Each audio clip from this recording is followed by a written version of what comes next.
looks ready Technology to me. has changed my life. Ladies and gentlemen, first time I was using internet, it was like my mother says something. I have the pleasure of introducing the first panel of the day. Now, with this, we really want to set the stage for the conference and for everything for the next 2 days. Sustainable development in Europe and Central Asia, where do we stand? That's the title. And this is very much the big picture, especially in terms of economic drivers, technology, and politics, as mentioned in Cihan Sultanoğlu's speech. And before I introduce the panelists, just a quick comment on timekeeping. It's very important to keep on time. And I will be wrapping up 5 minutes before the end, but do think of your questions as well. Now, I would like to give the floor to our panel moderator, Ms. Irena Vojackova-Sollorano, the UNDP resident representative for Turkey. And I'd also like to welcome the panelists' first session.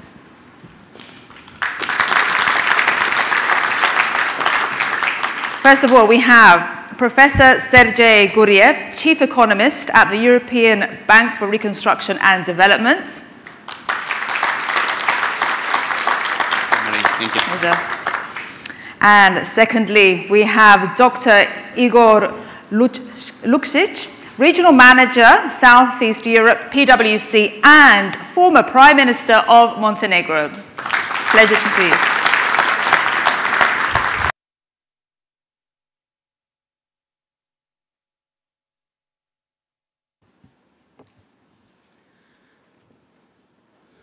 Welcome, everybody, and welcome to this first panel. And it is a scene-setting panel because it is referring directly to the opening speeches that we had. The development dialogue in Istanbul is setting the scene now for several years. And I think that the eminent panel that we have today will help us to set the scene for this year. And this year we are looking specifically at 3 questions, as was mentioned by Assistant Secretary General Ms. Sultanoğlu. It is about getting the prices right, it is about getting governance right, and it is about getting innovation right. All of these issues are giving us major challenges today in a positive and in a negative way. And we have to focus on actually turning our questions into the positive one and to see how is it that we can minimize the negative effects. It is the economic situation that is giving us major challenges. And because of these challenges, many other social issues are getting out of joint. And I think we have seen many of it in the last months, not only in this region, but globally. So I would like to give the panelists a chance to give us their vision on these 3 questions, and maybe not only their vision, but also what are their recommendations. What is it that all of us, international organizations, government, private sector, civil society, what is it that we have to do differently this time around so that we adjust to the new times?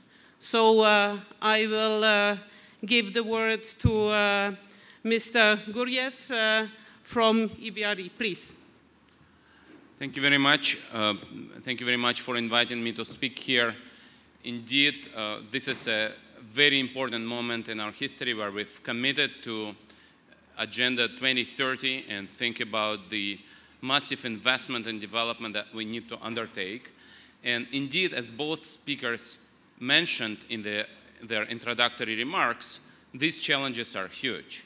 And I think it is important to understand that we need to do it differently now in the sense that governments and international organizations don't really have enough resources to address those goals alone. And that means that we need to involve private sector. We need to create incentives for the private companies to invest in driving the development agenda. And we, as a BRD, a private sector bank, have done quite a bit in this region, thinking how to crowd in private investment, how to create incentives, how to provide governments with advice on reforms, and indeed learn from some countries and move the lessons learned to other countries to promote development, impactful investment. So I fully agree with this triangle of prices, governance, and technology moving ahead to provide incentives for the private sector. So let me just indicate several things on prices, on governance, and innovation. On prices, of course, if we want sustainable development to take place, we need to get prices of fossil fuels right. In many of our countries, we still have fossil fuel subsidies. That, of course, creates wrong incentives for the private sector. We do research looking at firms, and we see that if you have fossil fuel subsidies, the best firms actually do not invest in energy-efficient technology because it makes no sense to. When you remove fossil fuel subsidies, you see that private sector has the right incentives. It moves into investing in energy-efficient and environmentally sustainable technology. So this is one of the things which needs to be corrected. Another price which is out there is the price of skills. So in many of our countries, educational systems are outdated. And then the question is, when students at all ages come into education systems, when they decide which career to pursue, unfortunately, many of them don't get market signals on which skills are the right ones and going to be the right ones in the future. And this is a big, big issue, how to partner with the private sector to make sure that workers, and especially young workers, workers that will be working in the decades to come in the economies in the region, would know which skills to invest in. And this is where, again, governments have to partner with the private sector, with employers associations, with employers individually to figure out who is going to be more successful in the decades to come in the new global economy. Finally, another price which has to be corrected is the price of moving from informal to formal sector. In many of our countries, price of informal labor and price of formal labor are incorrect. And so many entrepreneurs remain in the informal sector. And they don't grow, because growing means exiting informal sector. So governments need to make sure that taxes and regulation and anti-corruption policies are structured in the way that it makes sense to create formal jobs, which of course are more productive and more socially sustainable, since they bring pensions, they bring social benefits, they bring inclusion that we talked about in the opening session. So this is also key, to make sure that taxes don't discourage entrepreneurs from moving into the formal sector. Now, on governance. So, of course, governance is the key issue. And in this region in particular, we saw that growth models which lead into non-meritocratic and unfair distribution of benefits of growth are not politically sustainable. In many of our countries, we saw that transition to market economy has created growth, has created convergence with more developed countries, but the benefits of this convergence have not been distributed widely and fairly. And in those countries, we saw politicians who rejected the reforms, came to power, and in some cases even removed political checks and balances, thus undermining further development. So it is clear that the growth models, economic models, have to be fair and inclusive, which means governments and countries and societies should create a social contracts where people do pay taxes. Tax evasion is not tolerated, and corruption is not tolerated. And I think we have a lot of motion in this direction, but more has to be done. And this is where technology may actually help. We talked about the successes in this region. There is a big champion in electronic government, Estonia. There is major progress in a country which used to be very corrupt. It is still not a champion of transparency and good governance, but there is a big progress that has been made in Ukraine, for example, on electronic procurement.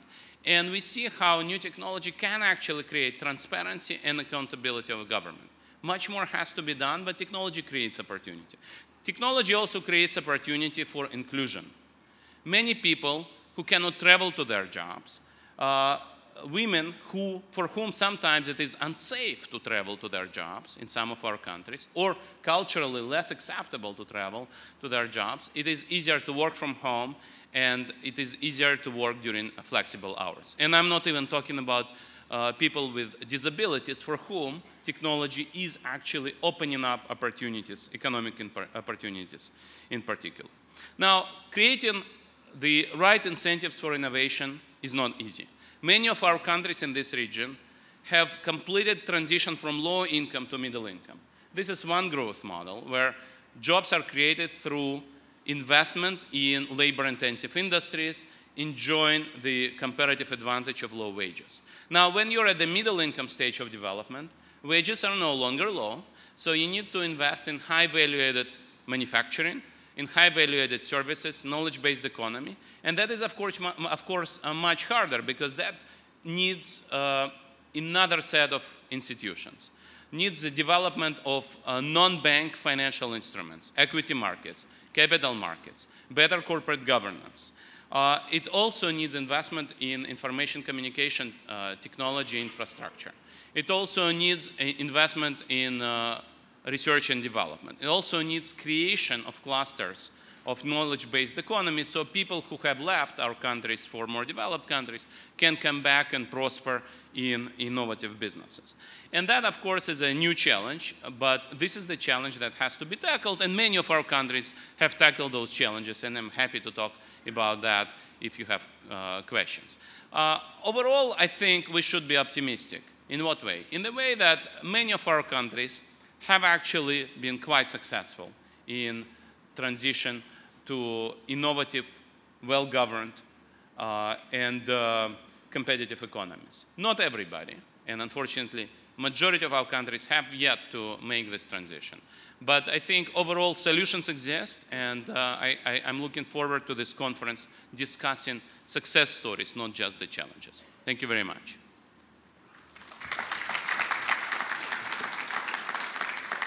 Thank you so much for setting the scene, and now I will give the words to Mr. Luksic, please. Well, thank you very much. First of all, good morning to you all, and I'm really pleased to be able to be here, and I'd like to thank you for a very kind invitation. It's my first time to attend Istanbul Development Dialogue, and it really is a fascinating event which brings different stakeholders together to discuss how we should work together to bring about a sustainable development agenda. Not only in terms of defining it, it's been already defined, but in terms of implementing, in terms of attaining the goals. And while waiting for our panel to start, I watched the ad film which talked about SDGs, which talked about some targets. And it was interesting that showing some targets, at the end of the film, it said, basically suggesting it's an important and difficult target to meet, but said we have only 14 years left. Actually, we have only 12 years left. Obviously, it was made 2 years ago. But this is to point that time passes quickly. And we should also ask ourselves, are we really happy with the progress we've made? Because as foreign minister back then, I attended the SDG General Assembly meeting in New York 2015. There was a lot of enthusiasm, rightly so, because having sustainable development goals and having Agenda 2030, it really is already a global and great achievement of the mankind, because it is for the first time that we have a comprehensive global agenda, and we should not forget about that. But are we happy with the progress we've made since 2015 in terms of really making sure that we are going to be happy with what, when 2030 comes and when we go through the outcome and results? So the development dialogue obviously helps. And SDG agenda at the same time makes our life easier, but I think it also makes our life a bit more difficult. Back then, when we first had Millennium Development Goals, some people argued it was a bit top-down. It came as an effort to start a new millennium with some global agenda. And we had different results. Even my country, Montenegro, had mixed results. Although, when you look at those goals, my first thinking would be, okay, I think Montenegro should and must meet all those goals. But when I now take a look at what we achieved a lot, but still we didn't manage to meet all those Millennium Development Goals. And then in 2015, we get Sustainable Development Agenda, which is even more comprehensive. This time around, it comes bottom up. All the countries took part. All the countries projected some of the challenges from their regions, and rightly so. So in a way, it makes our life now easier because we agree about global agenda, and it should navigate our efforts to define instruments, to identify tools, to bring about good policies, and later on implement them. But at the same time, I think it also makes our life difficult because I think both of our responsibility and accountability should grow, and we should understand that in 2030 it would be really a tragedy to say that we've spent 15 years, we've done something, but we are still far from happy, far from where we should be. At the same time, I think one should also be aware that 15 years is probably not enough. But I think we need to respond to all these questions now properly. Because if we get prices right, if we get governance right, and if we get innovation right, then I think we will be setting the stage for the next 10 or 12 years to do right things. And then in 2030 say, okay, this is where we should concentrate our efforts to make sure that 2050 Sustainable Development Goals are really there and that we're happy with what humankind has been able to achieve. Going back to our region and referring to some of the aspects of getting prices right, and I like the point made by Ms. Sultanoglu in her speech about the need to get prices right in terms, for example, of the tax wedge, which is pretty stimulating. And again, using the example of my country, but country in the region, I come from Western Balkans. When you compare our tax wedge with OECD average, then you find out that we are somewhere in the average. But when you compare, for example, Montenegro as a small country with where some other small countries are, which are members of the OECD, then you realize that Montenegrin tax wedge is much higher than in those countries. For example, Malta or Cyprus or Luxembourg or some other small countries. And that in the OECD basket, you have different countries where some which are highly developed see a lot of taxed labor, and some which are very competitive, closer to what probably our systems are, which are a lot more stimulating. So there's an obvious question which comes out of this analysis, short analysis. What do we do to correct these prices? Is it really easy for policymakers to come one day and say, well, this is really a big problem, this is destimulating, let's just cut that by half. Is it really possible? I don't think it's really possible. I was in those shoes. And I remember 14 years ago, when I first became finance minister, the tax wedge I inherited was really huge. For €1 of net salary, companies had to pay more than €1 for different taxes, social contributions. It was huge. So we started gradually cutting it. And we came to a point when it was per €1 net salary, it was about 60 euro cents of different taxes and social contributions. At the same time, bear in mind that you need to continue with producing public services or quality public services because people expect that from you. But then crisis hit, and first thing you usually do, especially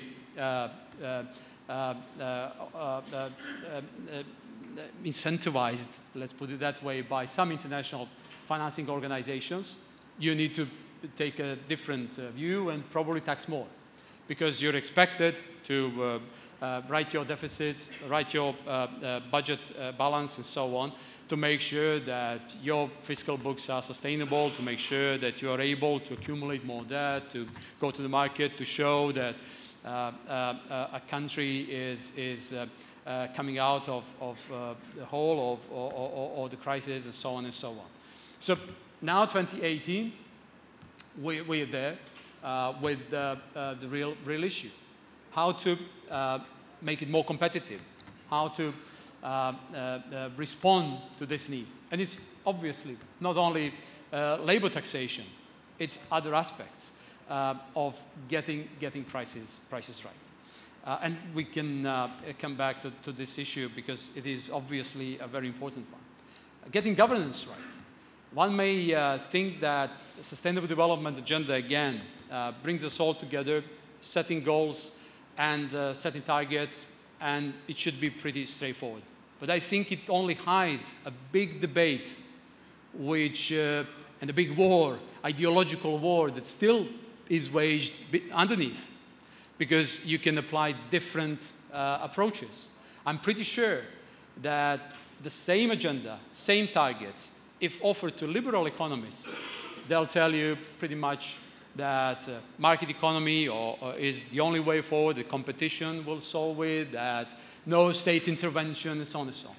You can turn to other people who favor more state-led interventions, and they will splash you with arguments that Sustainable Development Agenda cannot really be attained without strong state intervention, without some subsidies, and so on and so on. So despite the fact that it may look pretty straightforward, there is still a lot of room for fierce battle between different camps. So this morning, preparing for this panel, actually, Irena started a discussion about are we able to produce new economic concepts? And probably academics will agree, but are we able to transfer those concepts into what governments do? It's also quite questionable, because sometimes there is, or even always, there is a problem of distribution. And private companies, private markets, individuals are usually supposed to produce goods, services, basically generate wealth. But governments are expected to distribute the income properly. But all the governments are under strong influence of interest groups, vested interest groups. So is it really so simple? Is it straightforward? Is it easy to develop new economic concepts? And there's a lot of discussion I'm sure to take place in time to come. And unfortunately, very briefly on getting innovation right. What we see nowadays in the countries of the Western Balkans, for example, is probably what we saw also in other transitional countries. But historically, we've seen that in Western Balkan countries for decades. Going back 100 years ago, people tend to emigrate from the countries from Western Balkans because of poverty, because of lack of development, going to immigration welcoming countries like United States, Canada, Australia, South America back then. In the 20s, it was really, for Montenegro, in average Montenegro, it was pretty much the same thing to either go to Buenos Aires or New York. So many people left, and there's a big, actually, community in Argentina. So, but what I'm trying to say is that historically, we are used to people leaving, trying to find a better life somewhere else. So how do we handle that? Does Sustainable Development Agenda bring us hope that we should stop that? And are we getting innovation policy right? Because if we are able to capture the technological progress, then probably in the right way, then probably we'll be able to help young people identify opportunities, grab their opportunities, and rather stay in our region than move along. Because the last thing we want to see is skillful people continuing to leave and our region becoming a sort of a, remittances dependent region. And we already see some underdeveloped regions becoming something like that. So Sustainable Development Agenda should also help us avoid that big risk. Thank you. Thank you so much. Thank both of you for bringing two different sides of the coin for these three questions. Because one is, what is it that, in theory and from the market perspective we see? And the other reality is, what is it that actually governments can do? And then we have, and thank you for referring to the SDGs, then we have the long-term perspective of SDGs, which of course goes now, we say 12 years, but it is beyond any legislative period of any government. So these are challenges that societies have and governments have to face, because they have to do changes which might have an impact beyond their own legislative periods. So with this, I would like to open the forum and to remind everybody that we are in a region that has actually created the economic models for the world, and the most extreme and most revolutionary models. So I think the experience is in our region, the energy is in our region, and by now also the region is the home of most of the middle-income countries that are actually facing the challenges that we have. That means doing the leap from a homegrown economy into a knowledge-based economy, which requires interconnectivity and which requires cooperation between the job market and the private sector and the government to get the future right for everybody in society. So I would like to open the floor, and I'm looking forward for receiving challenging questions.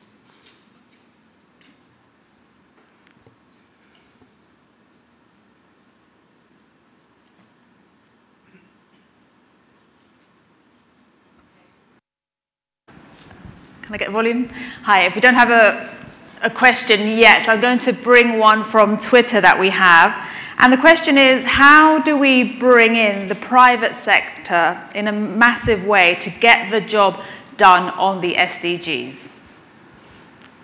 I'll see who wants to tackle that one first. Yes, thank you very much. This is the most important question for us, for our bank, which works with the private sector. And especially in this country, in Turkey, 97% of our business is with the private sector. And basically, it is actually my job in the bank to define the metrics that we introduce into our project. So whenever we select projects, each project that we do has to generate return. This is what we call sound banking. It has to be additional, complementary to the private sector. We are very careful not to crowd out private sector, but to crowd it in. And the third characteristic of the project is transition impact. So we need to make sure that every project delivers in terms of getting the country closer to SDGs, basically. And we define sustainable market economy as an economy which is competitive, well-governed, inclusive, resilient, green, and integrated. And basically, the story is companies come to us and they say, well, you're charging market rates, and why would we do something which is otherwise is not required by other investors, by private banks, by other donors, by other investors? And we say, in the long run, being environmentally sustainable is good business. If you invest in assets that in the long run will be stranded assets, it's actually bad business. And investors already today realize that. So if we as EBRD researchers will look at prices of assets listed around the world, and there is this data set called FTSE Russell Low Carbon Economy Index, which looks at share of green revenues in each company's business, and we show that actually already today there is no punishment for investors investing in greener business. Why? Because when you invest, when you buy equity in companies, you think about long-term performance of those assets. And already today there is actually a premium in terms of price-earnings ratio for greener companies. Why? Because investing in stranded assets is not good business. Now, we talk to companies and we say, creating opportunities for women is actually good business. Why? Because women will be a much more important part of the labor force, whatever you do, in years to come. Maybe in a couple of years, that's not going to happen in some countries in the region. But in 10 or 20 years, you have to rely on women creating value for your company. And so this is also good business. Just think long term. All companies and all governments, all international organizations are moving in this direction. And since we now have anchored those expectations for Agenda 2030, saying that by 2030 we are going to move in that direction, hopefully we will deliver on 2030 agenda, even though that's just 12 years to come, but definitely the momentum is there. So if you believe in moving in that direction, that means that thinking about inclusion, thinking about sustainability is actually good business. And raising awareness, but also providing funds which are impact investing funds or funds coming from organizations like EBRD or IFC is something that private sector, especially long-term oriented private investors, already realize. Thank you. I'd like to subscribe to what Professor Guriev just said. I think it is really very important to understand, and I really like the question. I think it's really most crucial question. How to respond to the needs, because when you look at, and I think it has also been mentioned in the opening remarks, I think when you look at official development assistance on a yearly basis, it's roughly about $150 billion, whereas in order to make sure that SDGs will be met at some point, yearly investment in a way should be let's say 1.5 trillion. So ODA is only 10% of the needs, of the money needed. So when you're confronted with those figures, probably your immediate reaction would be, wow, but that's impossible. How can we come from 150 billion to 1.5 trillion? But I really believe the money is not the problem here. I think the point is how to organize, how to make sure that everybody points to the right direction. Paradoxically, I think top 15 countries that spend on defense, they spend 1.5 trillion, I think, on defense. And don't forget that development and distributed development around the globe reduces the needs for investing in security and defense. But let's be more realist and let's put this aside. I believe that this can be reached via more coordinated efforts. At the same time, we must not forget that, like it or not, what companies are motivated or stimulated by is the profit they make. Because if there's no profit, there's no economic activity. But we can engage in a discussion of different kinds of profits, and we can engage in discussion how to distribute the profit made. And this is, I think, one of the avenues to take. Expanding global partnerships and reaching out to the private sector. I'm sure there are a lot of entities who are incredibly interested in investing in their social responsibility role and other mechanisms to make sure that we all point to the right direction.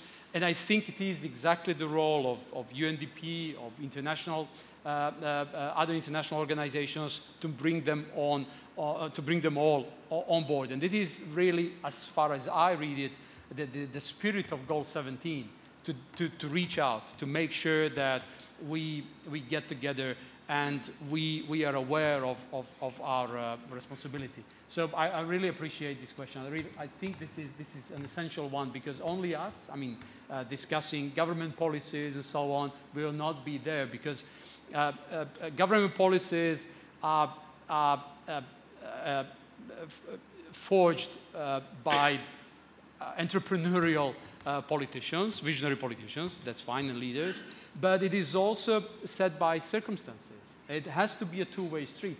We need to be able to understand what comes next and be proactive. But the only way to be proactive is if all the stakeholders are on board.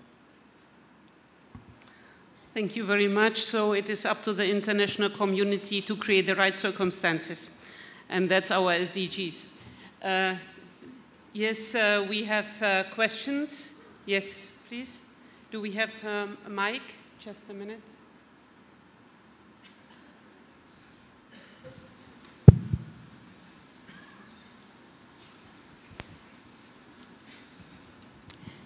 Thank you very much. If you can introduce yourself, please.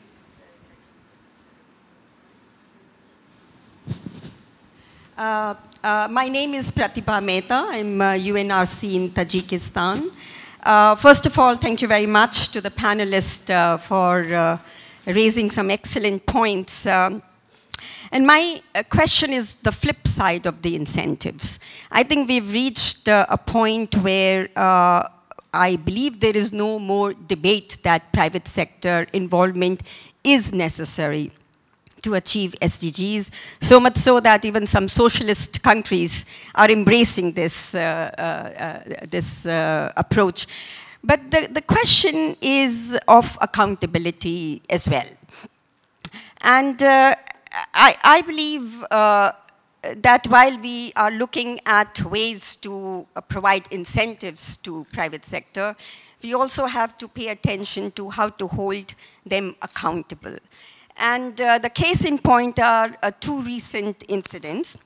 One is the use of big data by Facebook for political purposes. Of course, there's still investigation going on, but I think it raises fundamental issues on accountability.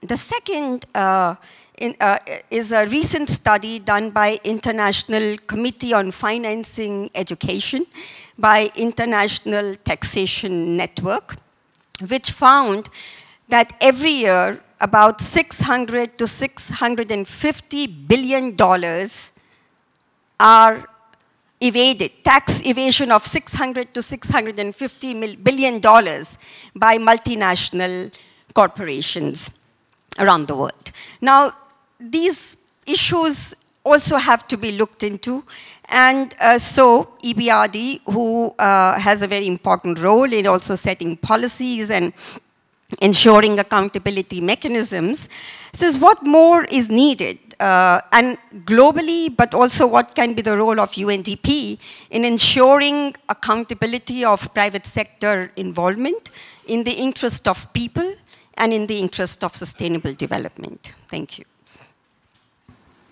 Thank you very much. We might take the second question and then we pull it. Thank you.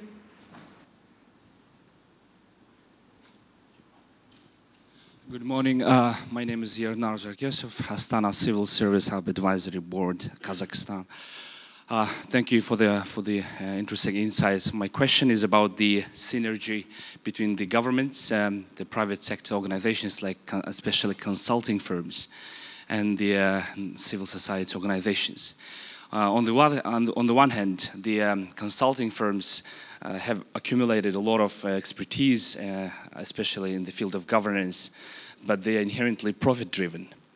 On the other hand, especially in our region, there are not always the real political will to drive long-term sustainable development, given the fact that the politicians are more inherently focused on quick wins. The sustainable long-term agendas sometimes are overlooked. So my question is, how has the UNDP been effective in generating the political will of the governments to really capture this synergy between the private sector firms and the governments, especially given the fact that the capacities of civil servants at the local levels, not central government, but local government levels, also is a major concern. Thank you. Thank you very much. Maybe we go to the first question, please. Yeah, actually, I try to offer a quick comment on both questions, which I find, I mean, both questions are really very interesting ones. Referring to multi-international companies evading $650 billion, well, I haven't read the report, but I would assume it's more about making sure they pay less by using the advantage of different tax schemes rather than evading. So it probably opens up the question of the need to synchronize tax regimes around the globe to make sure that they are taxed properly. But this also shows a great potential of huge money that can be used for right purposes. But also this reminds me on the fact that there's a lot of talk about how to capture economic potential of countries, because there is true evasion and there is true grey economy in many countries. There's a lot of grey economy which is not taxed in Western Balkans, in Central Eastern Europe, I suppose in other parts of the world. And I actually liked one of the points made by Addis Ababa Action Agenda, which talks about ODA, which talks about official development assistance that should be also used to increase capacities of national tax authorities to make sure that we are able to both tax and capture economic potential and not only rely upon transfer from developed economies, but also to rely upon local potential, because that's where the huge opportunities also lie. And this brings us to the previous question, getting prices right. Because one of the reasons why we have grey economies probably also because taxation is unbearable. Or people don't see value in paying taxes because public services are not really good, or they are really bad in some aspects. So these are huge challenges. On another question related to the synergy needed between international organizations, probably consultancies, other private companies, in order to make sure that capacities are properly developed in countries. I fully agree with what you said, and I also see it in my region. We see lack of administrative capacities at both government level, but even a bigger issue at local level. And most of the services people care from come from the local level. That's where you go to those counters, you go every day and try to resolve some of the needs you have. And that's where I think a lot of efforts should be concentrated on. To some extent, countries from the Western Balkans or Eastern European countries have been in to some extent, easier situation. And right now, they're to some extent an easier situation because along with SDG, Agenda 2030, all of our countries are part of the European integration process. And the European agenda is already very comprehensive. But and what I like about some of the reports, I know in Montenegro they've done a great job in trying to identify the shortcomings of the European agenda related to SDGs, is that you still identify the different gaps that can be filled by focusing on SDG goals. But I'm saying this because there's a lot of technical assistance coming from European integration process, focused on building administrative capacities. But after a while, after a lot of trainings and so on and so on, you see all of a sudden people leave. Those trainers, skilled people, they leave, they move to the private sector. Yes, private sector or private consultancies, yes, we are all sinful to some extent because we offer better terms, and then people realize that for their personal lives, it is a good opportunity at some point to move. But instead of looking at it as a big problem, I think we need to try to employ more constructive approach in making sure that those consultancies and those skillful people who have moved remain in a way in a public service. And that is also one of the ways how I read public-private partnerships. Sometimes governments or ministries, local officials, they cannot sort out every problem, and they are expected to do a lot. But building synergies between those companies on a long-term basis might be one of the solutions to circumvent this continued issue of being underpaid, working a lot, long hours, without proper satisfaction, which we come across in many countries of Southeast Europe or Central Asia. You to please start wrapping up. I hate to interrupt the flow and the first panel, but it's time for coffee. Yes, please. So, for brevity's sake, I will just answer the first question, which I think is very, very important. And I think I mentioned paying taxes as part of government's agenda. Why? Not just because governments need money to fund education, healthcare, or infrastructure. Governments also need to collect taxes to show that everybody is in the same boat. You see that the system is fair, that the elites are not benefiting at the expense of the rest of the public. And we see that in our countries, where we ask people, do you think that success in your country is due to talent, skill, or effort, or breaking the law, corruption, connections, and so on? And you see that if people believe that the system is not fair, even if they themselves are doing well, even if they themselves have benefited from transition, they reject market reforms. For them, the feeling of fairness is huge.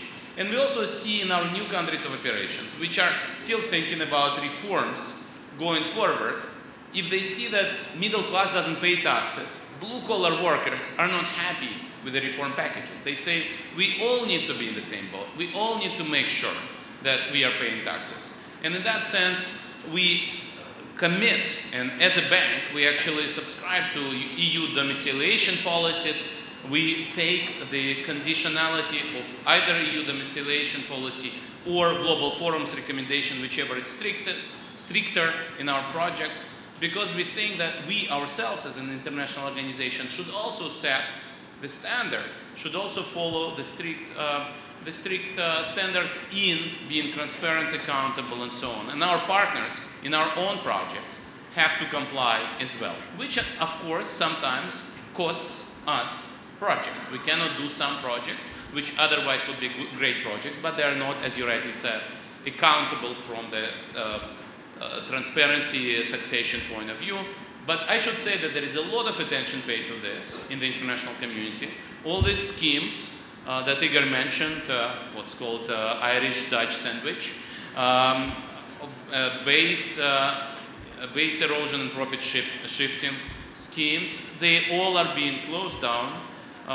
There are many initiatives which are now happening exactly this year through automated exchange of information between tax agencies. So I think there'll be a movement in that direction, exactly because countries wake up to this problem that if top companies and top individuals, top 1%, top 10%, avoid paying taxes, that you cannot push this agenda forward because the public says, your reforms, your growth models, your development conversations are benefiting top 10%, top 1%.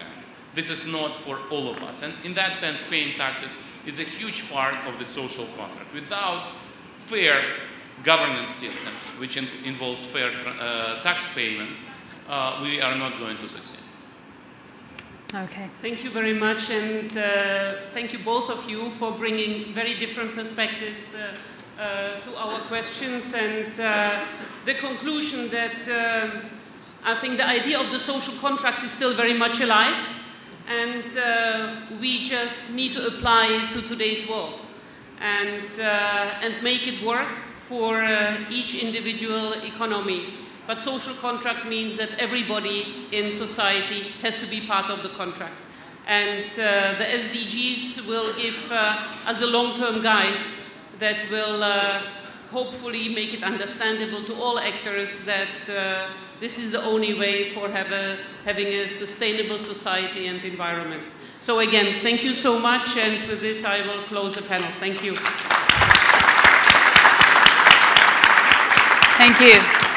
Ladies and gentlemen, it is now time for coffee, and I ask you to be please back promptly at 11:05. See you shortly. Bye-bye.